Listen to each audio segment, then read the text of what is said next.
Hello and welcome to Chicken Tuesday. This week has not been without its dramas. Let me tell you about it.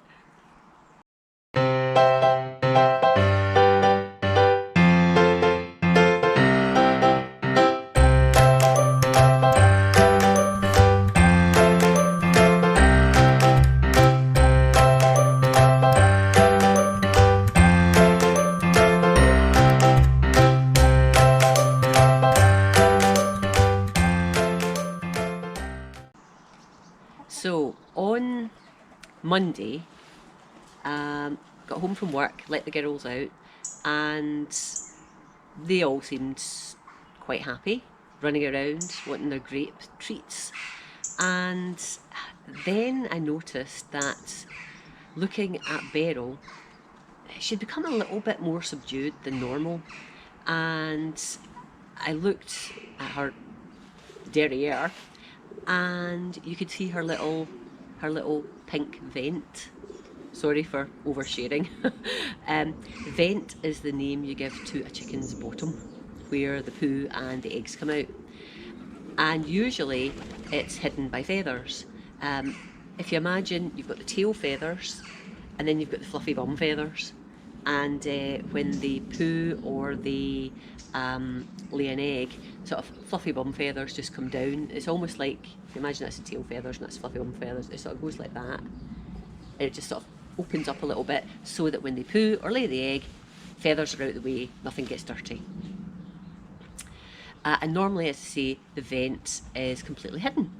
But Beryl's vent was pretty obvious. As you saw her from behind, you could see a little pinkness. And that wasn't normal. So I was a bit worried and I had a closer look. Sorry, too much information again. There was a bit of, might have been discharge. I thought it might have been discharge or some poo just around the edge. And again, not normal. Worried about that a little bit. So, as the evening wore on, I thought, no, I'm going to have to do something about this. I phoned my friend and the chap who I get my chickens from, Sandy, and he was really helpful and suggested a few things. And it had been really hot, so the girls always drink more water when it's hot. So as a result, when they poo, it's a bit more watery, and it can, that can stick to things and get in the way.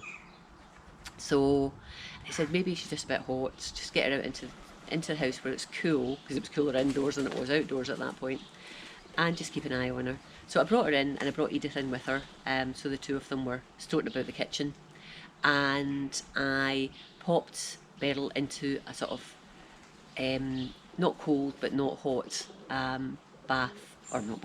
basin of water with some baby shampoo in, and I just washed her bum and let her just sort of relax in that for a while. And they're not too bad when you put them in a little basin like that.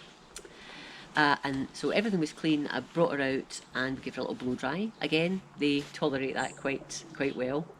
And after an hour or so, let her back out into the garden.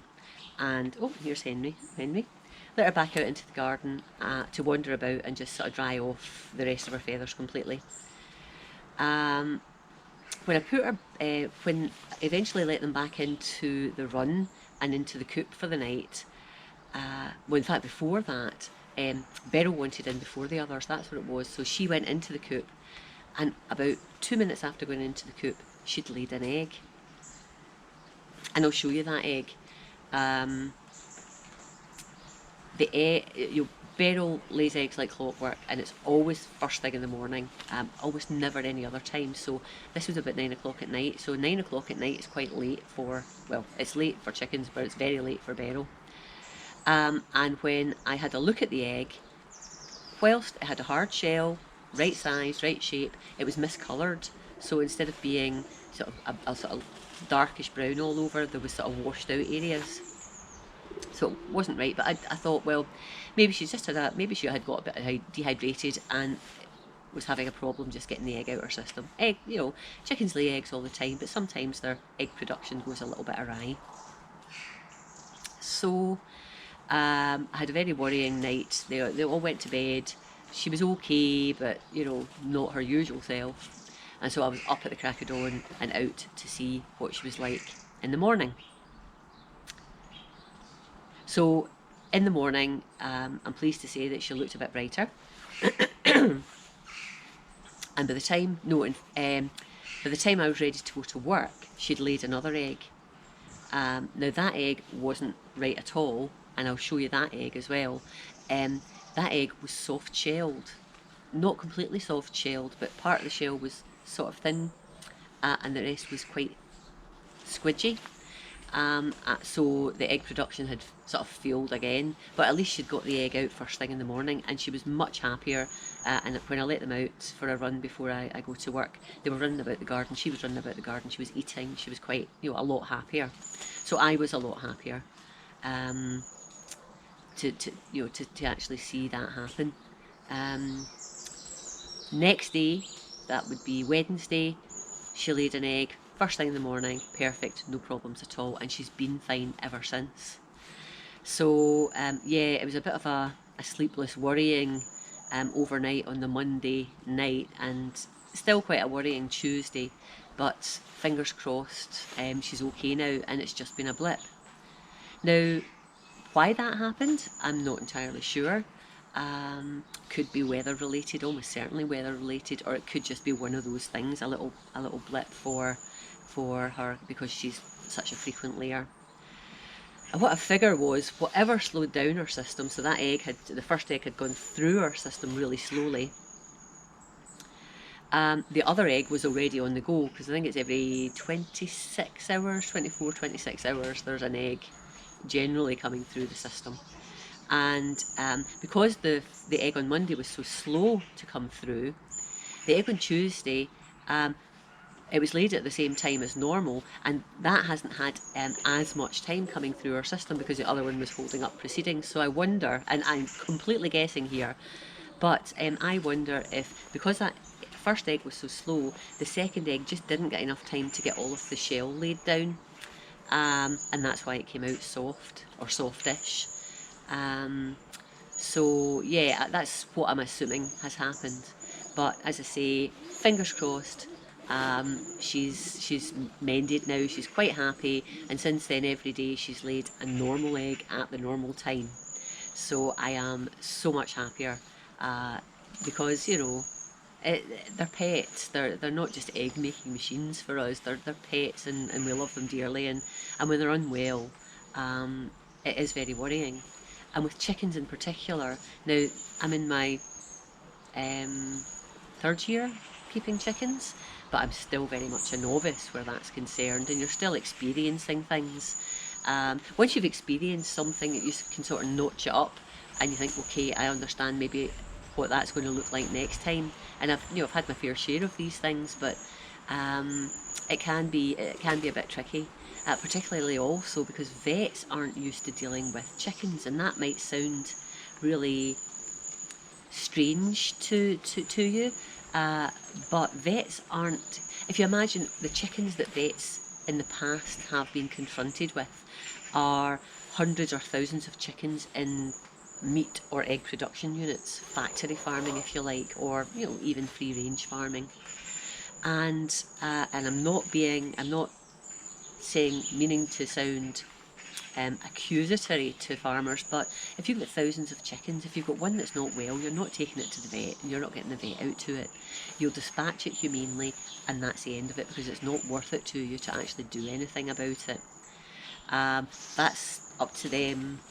I couldn't be like that, whether I had 4 chickens or 44 chickens or 400 chickens, but that's the way of the world at the moment. But there's many more people now, like me, keeping backyard chickens. So a few chickens, a few hens, maybe for eggs, and certainly as pets.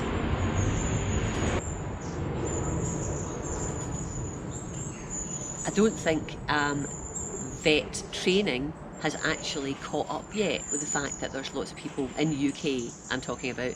I don't think vet training has caught up with the fact that there's many people keeping backyard chickens, and they want to take the chicken to a vet if it's unwell. They want to try and save the chicken.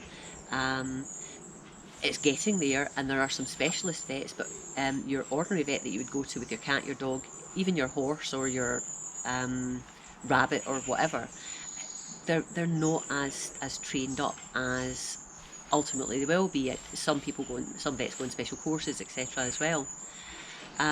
But and they'll admit this themselves, they're not that used to treating chickens like this. So if you've got an ill chicken, even if you do take it to the vet, sometimes the vet is learning themselves, and they will have to rely on textbooks, their experience of other animals, or maybe talking to specialist vets. So you don't quite have that reassurance all the time. And I've got brilliant vets, don't get me wrong, I really like my vets, I love my vets, I've been with them for years, they've treated my horses and my cats fantastically well. But they're getting there with chickens. Fortunately, not too far from me, maybe a 45-minute car journey away, there's a specialist avian vet that I have used in the past as well when we had problems with one of my other girls. So yeah, it can be a challenge, and you feel that you've got to educate yourself and do as much as possible yourself, with vet's advice, obviously. So yeah, so it is quite traumatic when the girls become unwell, particularly when you've not experienced that before. There's great vet chicken forums that I'm members with, groups on Facebook, for example, and other stuff online where you can ask for advice, and some of that's good, and some of that is maybe slightly more wacky, so you've got to take some things with a pinch of salt or educate yourself, I think. Anyway. So this is the egg that Beryl laid late in the day on Monday. It's got a hard shell, but it's quite discoloured. So there's normal bits and then the sort of washed out bits. So she, almost like clockwork, will lay before 8 o'clock, before 9 o'clock at the latest in the morning, and this wasn't laid until about 9 o'clock at night. So for some reason things had slowed down, and it eventually came out, but she wasn't well in the interim. And as Colin just walked by, because obviously he's got to video bomb every video. So yeah, this is the first egg.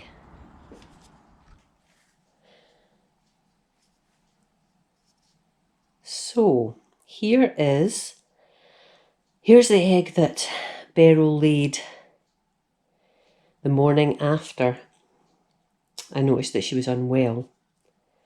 I don't know how close I can get, but basically it's the size of egg that she would normally lay, but can you see all the indentations? Actually,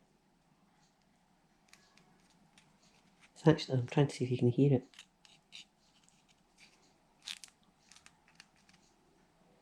It's actually soft, quite a soft shell. It's semi-hard, but it's actually a soft shell. And the colouring is all a bit skew with as well.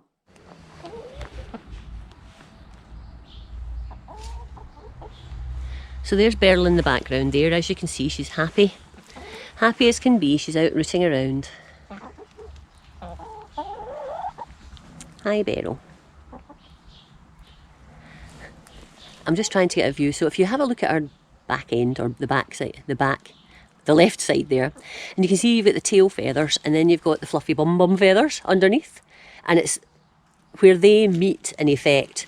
That's where her little bottom is, her little vent is, and that's where all the trouble began, or was visible on Monday. But there's nothing visible now. Her feathers are all closed back up again. She's obviously happy and rooting around, finding bugs to eat, and is generally very happy. And I tell you, we are so happy as well, because Tom and I were not happy bunnies on Monday night. We were very worried about you, Beryl. Yes.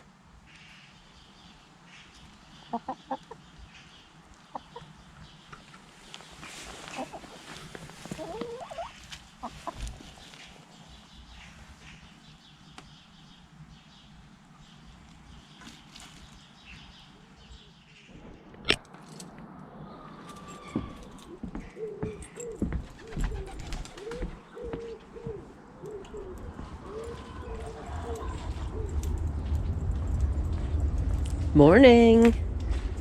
Hi. Oh, who's up and about? Who's up and about? Good morning. Good morning. Hi, girls. Oh, that's them off.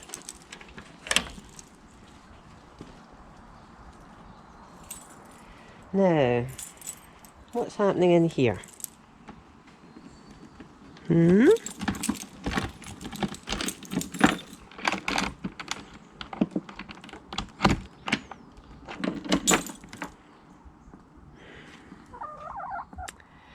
Matilda, you've been broody.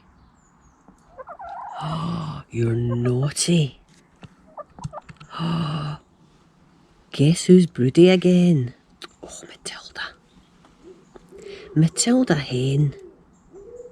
Come on, you had 7 weeks of it. You're naughty. Oh dear. Okay, we're going to have to get you out, aren't we? Naughty thing. There she is. Oh, girls. Yes. She's gone broody again. This naughty one. Right. Oh, there you go. Oh, you're such a naughty girl. Okay, I've got a little treat for them. I've got some tuna. Let's see how this goes down. Come on, out the way. Out the way. There we go.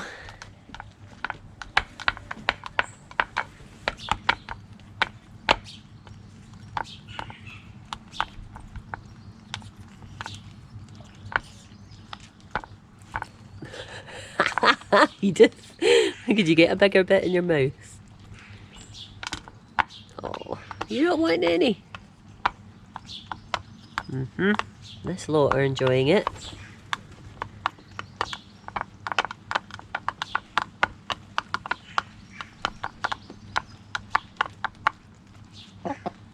Well, that didn't last long.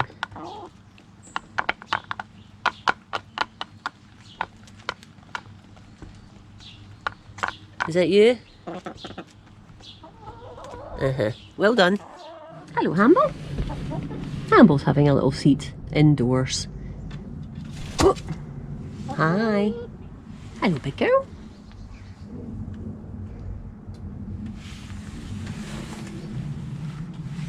Meanwhile,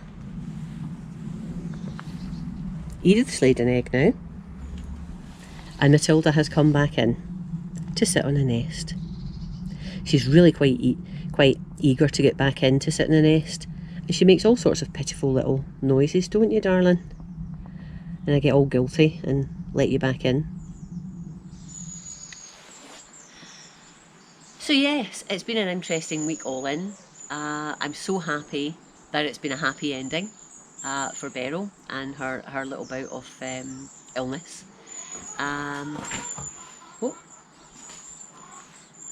As for Matilda, well, we'll try and break that broodiness. Well, when I say try and break that broodiness, bring her out the nest as often as we can do, and make sure she eats and stretches her legs and has some water, etc. And hope she comes out of it sooner rather than later. I hope it's not another 7 weeks that she will be broody for. Yeah, I hope so. I hope not even. As for Chicken Tuesday, there's not going to be a Chicken Tuesday next week because I'm going away for a few days for a little bit of a break. But Chicken Tuesday will be back in 2 weeks' time, so I hope to see you guys then. Thanks so much for watching. If you've enjoyed this video, please give me a thumbs up. If you want to comment, I would love to hear your comments on the video and the girls. And if you haven't already subscribed, I'd love for you to subscribe and follow me in my chicken keeping and gardening journey. And I can hear Beryl shouting away there. That's her laid an egg this morning, I'm sure. And it is 8:30, so it's right on cue. Bye bye for now.